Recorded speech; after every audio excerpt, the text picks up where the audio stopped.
जो मनुष्य पाप, दुराचार तथा काम, क्रोध, मद, लोभ में निरंतर डूबे रहते हैं, वे भी शिव पुराण पढ़ने अथवा सुनने से शुद्ध हो जाते हैं तथा उनके पापों का पूर्णतया नाश हो जाता है।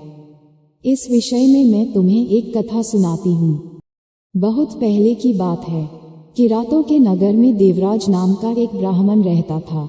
वह ज्ञान में दुर्बल, गरीब, रस बेचने वाला तथा वैदिक धर्म से विमुख था। वह स्नान संध्या नहीं करता था तथा उसमें वैश्य वृत्ति बढ़ती ही जा रही थी। वह भक्तों को ठगता था। उसने अनेक मनुष्यों को मारकर उन सबका धन हड़प लिया था। उस पापी ने थोड़ा सा भी धन धर्म के काम में नहीं लगाया था। वह वेश्यागामी तथा आचार भ्रष्ट था। एक दिन वह घूमता हुआ दैवयोग से प्रतिष्ठानपुर, झूसा प्रयाग जा पहुंचा। वहां उसने एक शिवालय देखा जहां बहुत से साधु महात्मा एकत्र हुए थे। देवराज वहीं ठहर गया। वहां रात में उसे ज्वर आ गया और उसे बड़ी पीड़ा होने लगी। वहीं पर एक ब्राह्मण देवता शिव पुराण की कथा सुना रहे थे। ज्वर में पड़ा देवराज भी ब्राह्मण के मुख से शिव कथा को निरंतर सुनता रहता था। 1 मास बाद देवराज ज्वर से पीड़ित अवस्था में चल बसा।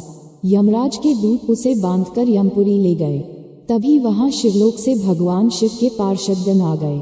वे कर्पूर के समान उज्ज्वल थे। उनके हाथ में त्रिशूल, संपूर्ण शरीर पर भस्म और गले में रुद्राक्ष की माला उनके शरीर की शोभा बढ़ा रही थी।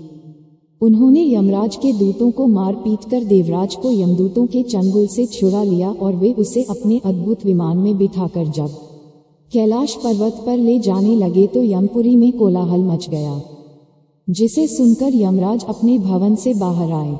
साक्षात रुद्रों के समान प्रतीत होने वाले इन दूतों का धर्मराज ने विधिपूर्वक पूजन कर ज्ञान दृष्टि से सारा मामला जान लिया।